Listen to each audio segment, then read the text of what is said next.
Then the power system one, we discussed about the power system analysis and transmission distribution.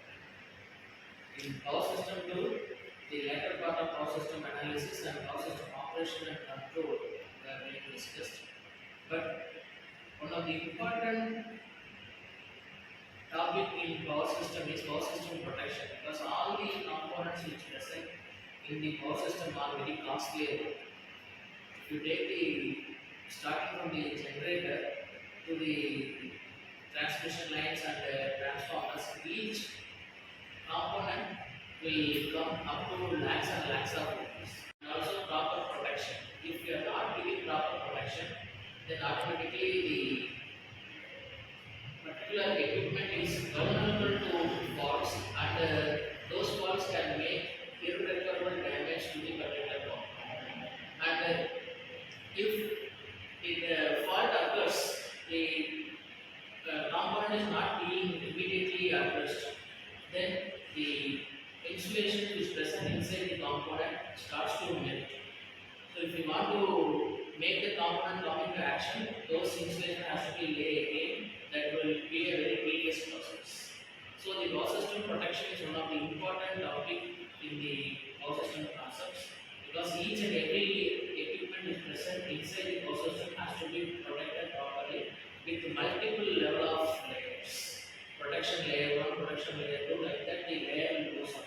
The primary protection fails, the secondary protection will come into action. So with that insight, we discuss about much more about the power system protection. Good afternoon, I am Latika from 4th Jubilee. Let me explain about some protective measures in power systems. So firstly, let me say about grounding and earthing. It is to provide a low resistance to the ground for fault current, and load management and system monitoring, in which we use the SCADA systems. Their real-time monitoring and control has been seen. And thirdly, regular maintenance. Maintaining and preventive maintenance such as scheduled inputs and cleaning and oil testing is very important. Fourth, equipment standards and design. Proper sizing of cables and transformers or breakers are very important. And differential protection used in transformers and generator to detect internal faults. And lastly, brake failure protection, which is used to detect failure of current circuit breakers and also to open trips backup breakers. Thank you. Good afternoon everyone, myself Mohan. I am going to explain about protective methods in power system. First we see training and awareness. Regular trainings for the systems operators and maintenance, staff on safety protocols, fault diagnosis and emergency handling, periodic testing, the testing of system components like relays, breakers and transformers under simulated fault current, voltage, using automatic voltage regulator, tap changing transformers and capacitors.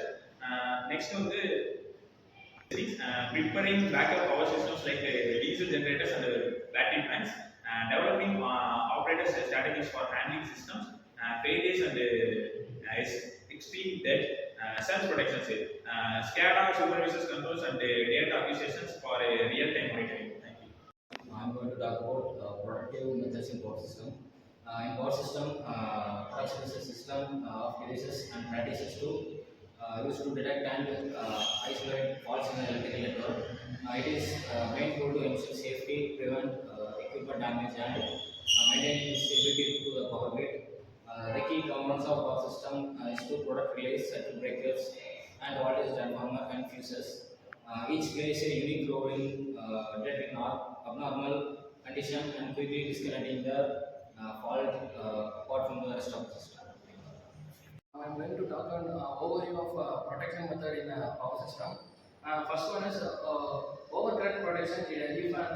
If trip the current schedule, if the current goes to the safe level, then the protecting equipment from overloads.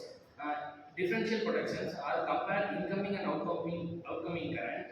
There's a mismatch in isolate in the facility zone, like transformers or generators. And distance protection, measure impedance to detect fault along transmissions and trip accordingly. And then another is edge fault protection, detect any current leakage to the ground, preventing shocks and equipment damages. These are the method keep power system from safe, reliable and damage. Statement. So the differential protection is one of the commonly used protection for all the equipments in the power system. So the simple working of differential protection is it will measure the incoming current and outgoing current. It will be a kind of a sum and difference. If the difference is going behind the threshold limit, that means that there is an internal fault inside the equipment. If it is less than the threshold limit, then there is no internal fault in the apparatus. Like that it will work. So the differential protection is one of the important type of protection in the power system which can be applied for all the components such as transformers or generators or anything which need to be protected in the power system. Thank you.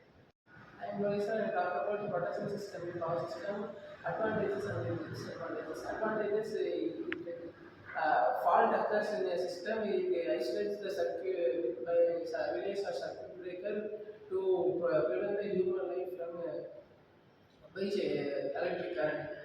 Minimize the equipment damage, it prevents the damage to expensive electrical components used in the power system. Improve the system stability, it improves the voltage and current fluctuation in not occurs. Reduce the downtime, fault fast detection, the clearing, reduce the direction of the outages. Selective isolation, only the fault portion will be eliminated and allowing the rest of the system to maintain the current voltages in the area regulated voltage. Automation and remote monitoring. Modern production supports SCADA system. It monitors the baseline and voltages by for the regular consumers residential. Disadvantages: high installation cost, protective base CT and the PT components, several current transformers are used to the may defaulter or the directed by circuit breakers require significant investment. Complex design and maintenance, production condition of the system setup in complex and needed expert planning.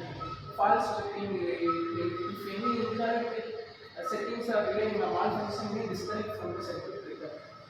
Coordination challenges, difficult to coordinate the system or large or complex network, especially with renewable integration.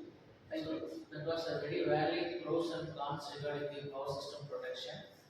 So whatever may be the kind of an argument, but finally we came to a conclusion that the power system protection is most needed for the entire power system components.